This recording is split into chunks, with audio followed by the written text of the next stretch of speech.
Sir ನೀವು ದೊಡ್ಡದಾಗಿ ನೀವು ಶೆಡ್ಡನ್ನು ಮಾಡ್ಕೊಂಡಿದ್ದೀರಿ. ಹಾಂ ಸರ್. ಆಹಾರ ವ್ಯವಸ್ಥೆ, ಆಹಾರ ಶೆಡ್ಗಳು ಏನೋ ಸಪ್ರೇಟ್ ಗೋಡನ್ ಮಾಡ್ಕೊಂಡಿದ್ದೀರಾ? ಹೌದು ಸರ್. ನಾವು ಇಷ್ಟು ದೊಡ್ಡದು ಫಾರ್ಮ್ ಮಾಡ್ಕೊಂಡು ಬಂದಮೇಲೆ ಅದಕ್ಕೆ ಆಹಾರದ ಶೇಖರಣೆಗೂ ಕೂಡ ಒಂದು ಗೋಡೌನ್ ಮಾಡ್ಕೊಂಡಿದ್ದೀವಿ ಸರ್. ಓಕೆ. ಅದು ಇಲ್ಲೇ ಇದೆ ಸರ್. ಈ ಥರ ಒಂದು ಗೋಡೌನ್ ಮಾಡ್ಕೊಂಡಿದ್ದೀವಿ. ಓಕೆ. ಈ ಗೋಡೌನಲ್ಲಿ ನಾವು ಸುಮಾರು ಒಂದು 35ರಿಂದ 40 ಟ್ರ್ಯಾಕ್ಟರ್ ಅಷ್ಟು ನಾವು ಹೊಟ್ಟನ್ನು ಸ್ಟಾಕ್ ಮಾಡಿರ್ತೀವಿ. ಯಾವಾಗಲೂ ನಮ್ದು ಅಷ್ಟು ಸ್ಟಾಕ್ ಇರ್ತೈತಿ. ನಂತರ ಇಲ್ಲಿ ಚಾಪಿಂಗ್ ಮಾಡೋದು ಕೂಡ ನಾವು ಇಲ್ಲೇ ಮಾಡ್ತೀವಿ ಸರ್. ಈಗ ಹಸಿ ಮೇವನ್ನು ಏನು ತರ್ತೀವಲ್ಲ, ಈ ಮಷೀನಲ್ಲಿ ಎಲ್ಲಾನು ಮಿಕ್ಸ್ ಮಾಡಿ ಚಾಪಿಂಗ್ ಮಾಡ್ತಾ ಇರ್ತೀವಿ ಸರ್. ಸರ್ ಎಷ್ಟು HP ಇದೆ ಸರ್ ಅದು? ಇದು 3 HP ಸರ್. ಇದು ಸರ್ ಟೋಟಲ್ ಕೆಪಾಸಿಟಿ ಏನು ಸರ್? ಎಷ್ಟು ಕಟ್ ಮಾಡುತ್ತೆ ಅದು? ಇದು 1 ಅವರಿಗೆ 2 ಟನ್ವರೆಗೂ ಕಟ್ ಮಾಡುತ್ತೆ ಸರ್. ಹೌದಾ ಸರ್? 1 ಅವರಿಗೆ ಸರ್. ಅಲ್ಟರ್ನೇಟ್ ಇದಕ್ಕೆ ಏನಾದರೂ ಆದರೆ, ನಾವು ಸಪೋಸ್ ಡೈಲಿ ವರ್ಕ್ ಮಾಡೋರಲ್ಲ ಸರ್, ನಾನು ಆಲ್ರೆಡಿ ಮತ್ತೊಂದು ಅಲ್ಟರ್ನೇಟ್ ಆಗಿ ಇನ್ನೊಂದು ಮಷೀನ್ ಕೂಡ ಇದು ಹಳೇದು ಸರ್. ಈಗ ಇದು ಹೊಸದಾಗಿ ಮತ್ತೊಂದು ಮಷಿನ್ ಬಂದಿದೆ ಸರ್. ಇದು ಭಾಳ ಫಾಸ್ಟಾಗಿ ಕಟ್ ಮಾಡುತ್ತೆ ಸರ್. 1 ಅವರಿಗೆ ಇದು ಕಡಿಮೆ ಅಂದರೂ ಒಂದು 3 ಟನ್ವರೆಗೂ ನಮಗೆ ಮೇವನ್ನು ಕಟ್ ಮಾಡ್ತೈತಿ. ಇದು ಅದಕ್ಕಿಂತ ಫಾಸ್ಟ್ ಇದೆ ಸರ್. ಸಣ್ಣದಿದೆ ಸರ್ ನೋಡ್ಲಿಕ್ಕೆ. ಆದ್ರೂ ಕೂಡ ಇದು ಭಾಳ ಫಾಸ್ಟಾಗಿ, ಅಂದ್ರೆ ಟೆಕ್ನಾಲಜಿಗೆಲ್ಲ ಸೈಜ್ ಸಣ್ಣದು, ಕೆಲಸ ಜಾಸ್ತಿ, ಆ ಥರ ಟೆಕ್ನಾಲಜಿ ಬಂದಿದೆ ಅಲ್ಲ ಸರ್. ಆ ಥರ ಇದನ್ನ ಹೊಸದಾಗಿ ತಂದಿದ್ದೇವೆ ಸರ್. ಸರ್ ಕಾಸ್ಟ್ ಏನಿದೆ ಅದು? ಇದು 26,000 ಸರ್. 26,000 ಸರ್. ಎಲ್ಲಿ ಸರ್ ಅದು ಮ್ಯಾನುಫ್ಯಾಕ್ಚರರ್? ಇದು manufacturing made in India sir ಇದೆ. ಬಟ್ ಇದನ್ನು ತಂದಿರೋದು ಹುಬ್ಳಿಯಲ್ಲಿ ಸರ್. ಹುಬ್ಳಿ ಸರ್? ಹಾಂ ಸರ್. ನಾವು ಹೊಟ್ಟನ್ನ ಈ ತರ ಸ್ಟಾಕ್ ಮಾಡಿರ್ತೀವಿ ಸರ್. 1 ಲೇಯರ್ ಕಡ್ಲಿ ಹೊಟ್ಟು, ನಂತರ ಶೇಂಗಾ ಹೊಟ್ಟು, ಆಮೇಲೆ ಸೋಯಾಬೀನ್ ಹೊಟ್ಟು, ಈ ತರ ಸ್ಟೆಪ್ ಬೈ ಸ್ಟೆಪ್ ಎಲ್ಲಾನು ಮಿಕ್ಸ್ ಮಾಡಿರ್ತೀವಿ ಸರ್. ನಾವು ಅದನ್ನ ಎಲ್ಲಾನು ಮಿಕ್ಸ್ ಮಾಡ್ಕೊಂತನ ಅವಕ್ಕೆ ಕುರಿಗಳಿಗೆ ಹಾಕ್ತೀವಿ ಸರ್. ಅದೇ ನೀವು ಸ್ಟೋರ್ ಮಾಡಬೇಕಾದ್ರೆ ಸ್ಟೆಪ್ ಬೈ ಸ್ಟೆಪ್ ಹೌದೌದು ಸರ್. ಸ್ಟೋರ್ ಮಾಡ್ಬೇಕಾದ್ರೆ ಸ್ಟೆಪ್ ಬೈ ಸ್ಟೆಪ್ ಮಾಡಿರ್ತೀವಿ ಸರ್. ನಾವು ಇದನ್ನ ಸ್ಟಾಕ್ ಮಾಡ್ಬೇಕಾದ್ರೆ ಒಂದೊಂದು ಲೇಯರ್ ಹಾಕಿದ ನಂತರ ನಾವು ಒಂದು ಬ್ಯಾರಲ್ ನೀರಿನೊಳಗೆ ಒಂದು 10 kg ಬೆಲ್ಲ, ಒಂದು 10 kg ಉಪ್ಪು, ಆನಂತರ ಒಂದು 5 kg ಹುಣಸೆ ಹಣ್ಣು, ಇದನ್ನು 1 ವಾರದವರೆಗೆ ಕಳಿ ಇಟ್ಟು ಆ ನೀರನ್ನು ಒಂದೊಂದು ಲೇಯರ್ ಹೊಟ್ಟು ಹಾಕಿದ ನಂತರ ಅದನ್ನು ಸ್ಪ್ರೇ ಮಾಡೋದು ಸರ್. ಆ ಥರ ಸ್ಪ್ರೇ ಮಾಡಿ ಒಟ್ಟೋದ್ರಿಂದ ಅದನ್ನು ಭಾಳ ಚೆನ್ನಾಗಿ, ಅಂದರೆ ಏನು ವೇಸ್ಟ್ ಮಾಡ್ದಂಗೆ ಭಾಳ ಚೆನ್ನಾಗಿ ತಿಂತಾವೆ ಸರ್. ಸರ್ ಇದೇನು ಚಾಪಿಂಗ್ ಆಗಿದ್ದಿಲ್ಲ ಸರ್? ಇದ್ರ ಬಗ್ಗೆ ಸ್ವಲ್ಪ ಮಾಹಿತಿ ಕೊಡಿ ಸರ್. ಸರ್ ಇದು ನಾನು ಈಗ ನಮ್ಮ ಹೊಲದಲ್ಲಿ ಬೆಳೆದಿರ್ತಕ್ಕಂಥ ಜೋಳದ ಮೇವು, ಗೋವಿನ ಜೋಳ, ಸೂಪರ್ ನೇಪಿಯರ್, ಆಮೇಲೆ ಅಲಸಂದಿ, ಕುದುರೆ ಮೆಂತೆ, ಸಜ್ಜಿ, ಈ ಥರ ಎಲ್ಲ ಮೇವುಗಳನ್ನು ಒಂದು ಪ್ರಮಾಣದಲ್ಲಿ, ಅಂದ್ರೆ ನಾವು ಎಲ್ಲಾನು ಒಂದೊಂದು ಪ್ರಮಾಣದಾಗಂತ ಫಿಕ್ಸ್ ಮಾಡಿವಿ. ಆ ಪ್ರಮಾಣದಾಗ ನಾವು ಅದನ್ನೆಷ್ಟು ಕಟಾವ್ ಮಾಡ್ಕೊಂಡ್ಬರ್ತೀವಿ. ಬಂದಾದ್ಮೇಲೆ ಚಾಪಿಂಗ್ ಮಾಡ್ಬೇಕಾದ್ರೆ ಎಲ್ಲಾನು ಒಂದ್ಸತಿ ಸಜ್ಜೆ, ಒಂದ್ಸಲಿ ಅಲಸಂದಿ, ಒಂದ್ಸಲಿ ಕುದುರೆ ಮೆಂತೆ, ಜೋಳ, ಗೋವಿನ ಜೋಳ, ಸೂಪರ್ ನೇಪಿಯರು, ಆ ಥರ ಚಾಪಿಂಗ್ ಮಾಡುವಾಗ ಒನ್ ಬೈ ಒನ್ ಹಾಕಿದೀವಿ ಅಂದ್ರೆ ಇದೆಲ್ಲ ಮಿಕ್ಸ್ ಆಗಿ ಬೀಳ್ತದೆ ಸರ್. ಈ ಮಿಕ್ಸ್ ಆಗಿ ಬಿದ್ದಿರೋಂಥ ಈ ಹುಲ್ಲನ್ನ, ಇದು ಏನು ಚಾಪಿಂಗ್ ಮಾಡಿದ್ದು ಮೇವು ಐತಲ್ಲ, ಇದನ್ನ ನಾವು ಫೀಡಿಂಗ್ ಮಾಡ್ತೀವಿ ಸರ್ 3 ಟೈಮ್, ಡೈಲಿ 3 ಟೈಮ್ ಇದು. ಓಕೆ.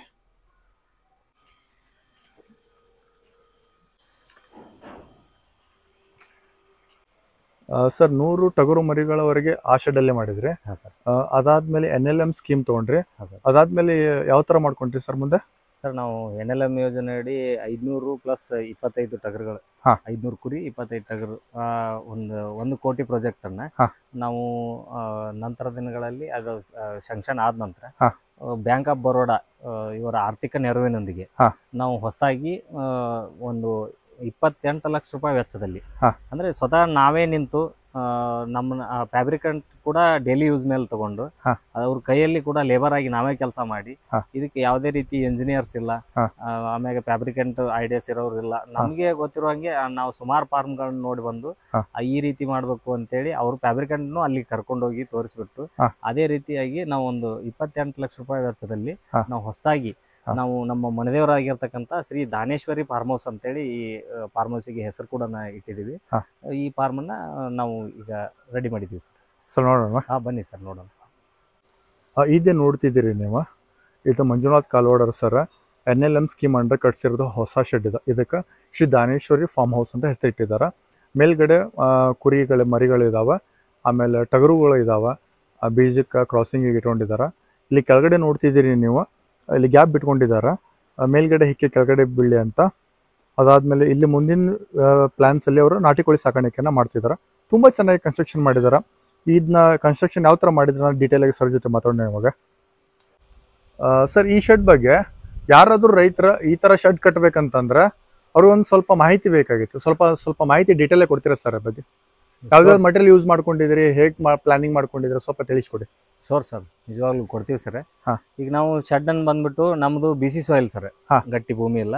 ಆ ಕಾರಣಕ್ಕೆ ಇಲ್ಲಿ ನೆಲದಲ್ಲಿ ಸುಮಾರು 4 ಫೀಟ್ ಒಳಗಡೆ ನಾವು ಡೀಪ್ ಆಗಿ ಕಂಬನ ಹಾಕೊಂಡಿದೀವಿ ಸರ್. ಈ ಕಂಬ ಎಲ್ಲ ಬಂದ್ಬಿಟ್ಟು 4x4 ಸೈಜ್ ಸರ್. ಇದು 4x4 ಸೈಜ್ ಕಂಬ ಸರ್. ಯಾವಾಗಾದ್ರೂ ಏನಾದ್ರೂ ತೊಂದರೆ ಆಗ್ಬೋದು, ಅಥವಾ ಈ ಹೈಟಿಗೆ ನಮಗೆ ಕ್ಲೀನ್ ಆಗಿ ದಾರಕ್ಕೆ ಮತ್ತು ಗುಂಡಿಗೆ ಅಂದ್ರೆ ಲೈನಿಗೆ ತಗೊಳಕ ಅಡ್ಜಸ್ಟಬಲ್ ಇರ್ಲಿ ಅಂತೇಳಿ ಇಲ್ಲಿ ಪ್ಲೇಟ್ ಸಿಸ್ಟಮ್ ಮಾಡಿದೀವಿ ಸರ್, ನಟ್ ಬೋರ್ಡ್ ಸಿಸ್ಟಮ್ ಮಾಡಿದೀವಿ. ಅಡ್ಜಸ್ಟಬಲ್ ಆಗ್ಬೇಕು, ಇಷ್ಟು ದೊಡ್ಡ ಫಾರ್ಮ್ ಮಾಡ್ಬೇಕಾದ್ರೆ ಇದು ಅವಶ್ಯಕತೆ ಇದೆ ಸರ್, ಅದಕ್ಕೋಸ್ಕರ ಮಾಡಿದೀವಿ. ಆಮೇಲೆ ಇದು ಒಂದು 7 ಫೀಟ್ ಹೈಟ್ ಮಾಡಿದೀವಿ ಸರ್. ಅಂದ್ರೆ ನಾವು ಒಂದು 6 ಫೂಟ್ ಮನುಷ್ಯರು ಯಾರೇ ಬಂದ್ರು ಕೂಡ ನಮ್ ಎಲ್ಲಿಯೂ ತಲೆಗೆ ತಾಕಬಾರ್ದು.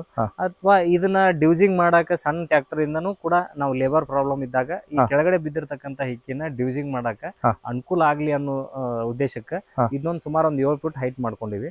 ನಾವು ಇಲ್ಲೇ ಮುಂದಿನ ದಿನದಾಗ ಕೋಳಿ ಸಾಕಾಣಿಕೆ ಕೂಡ ಮಾಡ್ಬೇಕಂತ ಅನ್ಕೊಂಡಿದೀವಿ ಸರ್. ಇವು ಬಂದು 3 ದೀಡು ಸರ್. ಇಂಥವು 4 ಫೂಟಿಗೆ ಒಂದು ಟ್ಯೂಬ್ ಹಾಕೊಂಡಿದೀವಿ ಸರ್. ಇದು ಸುಮಾರು 30 ಫೂಟ್ ನಮ್ದು ಶೆಡ್ ಬಂದು ಅಗಲ ಇದೆ ಸರ್. ಆಮೇಲೆ ಇಲ್ಲಿಂದ ನಮ್ಗೆ 8 ಫೂಟ್ ಹೈಟಿಗೆ ಕಂಚಿ ಬರುತ್ತೆ ಸರ್.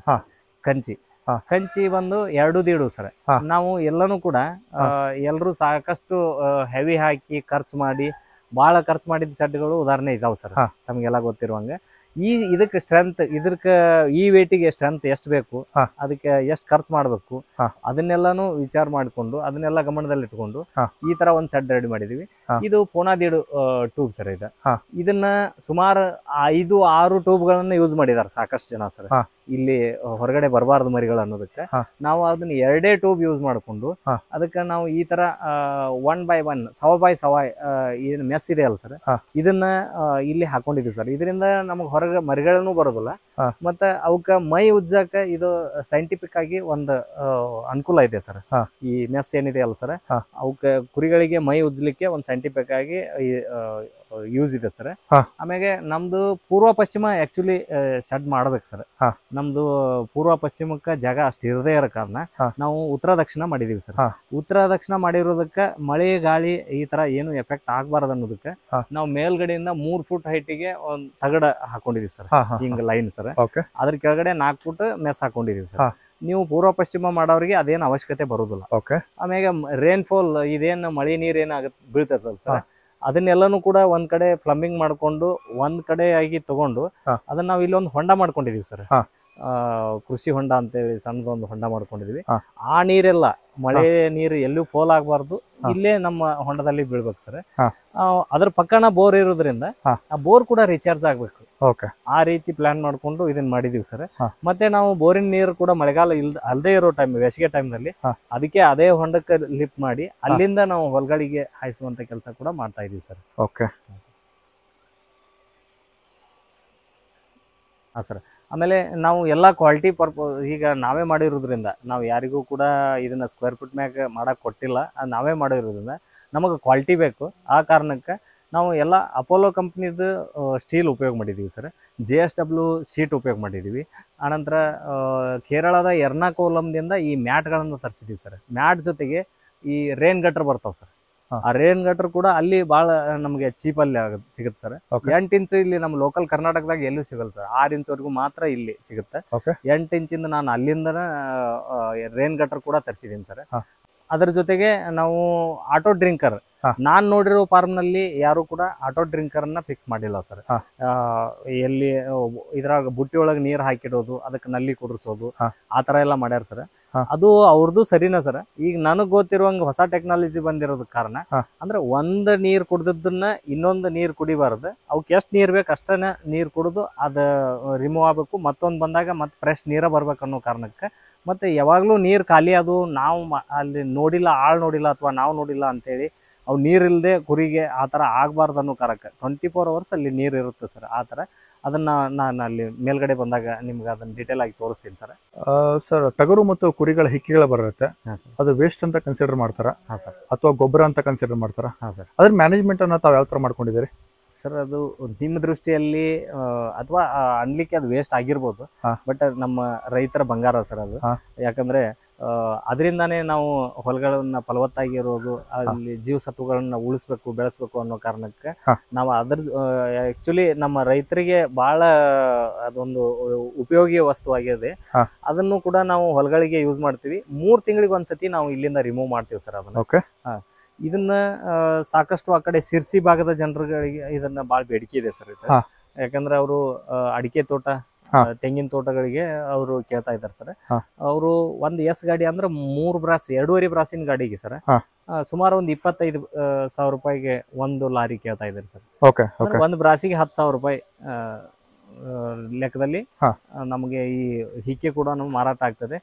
ನಾವು ಇಲ್ಲಿ ಏನು ಲಾಭ ಬಂದಿಲ್ಲ ಅಂದ್ರೂ ಕೂಡ ಸಪೋಸ್ ಇಲ್ಲೇನೆ ಸಾಕಷ್ಟು ಲಾಭ ಇದೆ ಸರ್ ನಮಗೆ. ರೈತರು ಮೊದಲು ಇದನ್ನ ತಿಳ್ಕೊಬೇಕು.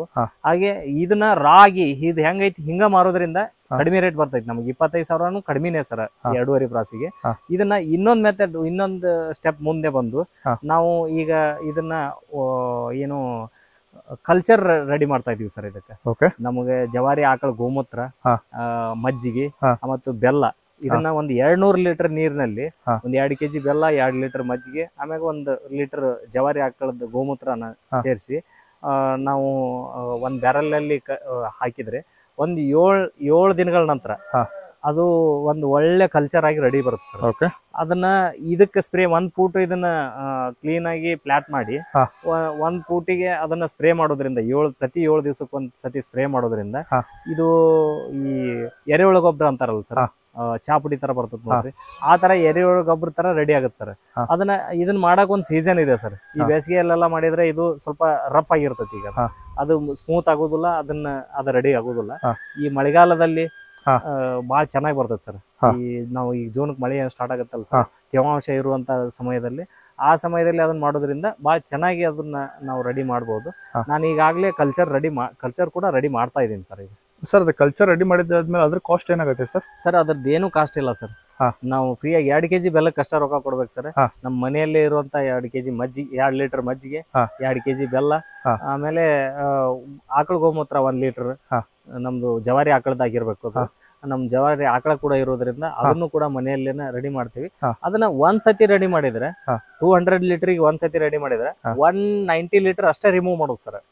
10 ಲೀಟರ್ ಏನ್ ಕೆಳಗಡೆ ಬಿಟ್ಟಿರ್ತೀವಲ್ಲ ಅದ್ರಾಗ ನಾವು ಓನ್ಲಿ ನೀರಷ್ಟ ನೆಕ್ಸ್ಟ್ ಟೈಮ್ ನೀರಷ್ಟ ಹಾಕ್ಬೇಕ್ರಿ ಸರ್. 190 ಲೀಟರ್ ನಂತರ ಮತ್ತೊಂದ್ಸತಿ ಬೆಲ್ಲ, ಮಜ್ಜಿಗೆ, ಆಕಳ ಗೋಮೂತ್ರ ಆತರ ಏನು ಹಾಕೋದಿಲ್ಲ. 10 ಲೀಟರ್ ಏನಿರುತ್ತ ಅದು ಮತ್ತೆ 200 ಲೀಟರ್ ಆಗುತ್ತೆ 7 ಡೇಸ್ಗೆ. ಅದನ್ನ ನಾವು ಕಂಟಿನ್ಯೂಸ್ ಆಗಿ ಯೂಸ್ ಮಾಡ್ತಾ ಇರ್ಬೋದು ಸರ್. ಬರೀ ಇದಕ್ಕಷ್ಟೇ ಅಲ್ಲ ಸರ್, ನಾವು ಹೊಲಗಳಿಗೆ ಉಪಯೋಗ ಮಾಡಿದ್ರು ಕೂಡ ನಮ್ಗೆ ಒಳ್ಳೆ ಫಲವತ್ತಾದ ಬೆಳೆಗಳನ್ನ ತೆಗಿಬಹುದು ಸರ್, ನಾವು ವಿತೌಟ್ ರಾಸಾಯನಿಕ ಇಲ್ದೇನೆ. ಸರಿ ಸರ್, ಅದು ಕಲ್ಚರ್ ರೆಡಿ ಮಾಡ್ತಿರಲ್ಲ ಸರ್, ಅದ್ರದ್ದು ಎಷ್ಟು ಕೊಟ್ಟು ತೊಗೊಂಡು ಹೋಗ್ತಾರೆ ಸರ್ ದುಡ್ಡು ಅದಕ್ಕೆ? ರೆಡಿ ಮಾಡಿದ್ ಸರ್ ನಾವು ಇನ್ನೂವರೆಗೂ ಮಾರಿಲ್ಲ ಸರ್. ನಮ್ಗ ಒಬ್ರು ಯತ್ನಾಳದವ್ರು ಪ್ರೊಫೆಸರ್ ಅಂತ ಹೇಳಿ ಸರ್, ಅವರು ಕಾಲ್ ಮಾಡ್ಬಿಟ್ಟು ನಮ್ಮನ್ನ ಕಾಂಟ್ಯಾಕ್ಟ್ ಮಾಡಿ ಅವ್ರು ನಮ್ಗೆ ಇದನ್ನ ರೆಡಿ ಮಾಡಕ್ ಹೇಳಿದವರು ಅವರೇ ಸರ್. ಅವ್ರು ಅಗ್ರಿ ಯೂನಿವರ್ಸಿಟಿ ಪ್ರೊಫೆಸರ್ ಅದಾರ ಯತ್ನಾಳದವ್ರು. ಅವರು ಫೋನ್ ಮಾಡಿಬಿಟ್ಟು ಹಿಂಗ್ ರೆಡಿ ಮಾಡ್ರಿ, ನಿಮ್ದೇ ಕೃಷಿ ಸಮೃದ್ಧಿ ಬ್ರ್ಯಾಂಡ್ ಮೇಲೆ ನೀವೇನ್ 25,000 ಮಾಡಾತೀರಿ, ನಾನು ಎಲ್ಲಾ ಖರ್ಚು ವೆಚ್ಚ ತೆಗೆದು ಅದರ ಡಬಲ್ ರೇಟಿಗೆ ಮಾರ್ಕೆಟ್ ಮಾಡಿಕೊಡುವಂತ ಕೆಲಸ ನಾನ್ ಮಾಡ್ತೀನಿ, ನೀವು ರೆಡಿ ಮಾಡ್ರಿ ಫಸ್ಟ್ಗೆ ಅಂತೇಳಿ ಅವ್ರು ಕೂಡ ನಮ್ಗೆ ಹೇಳಿದಾರೆ ಸರ್. ಅವ್ರು ನಿರಂತರ ನಮ್ಮ ಸಂಪರ್ಕದಲ್ಲಿ ಇದ್ದಾರೆ ಸರ್. ಓ ಸರ್, ಈ ಮಾಹಿತಿಗೆ ತುಂಬಾ ಧನ್ಯವಾದಗಳು ಸರ್. ಉಪಯುಕ್ತವಾದ ಮಾಹಿತಿ ನಮ್ಮ ರೈತರಿಗೆ ಇದೆ.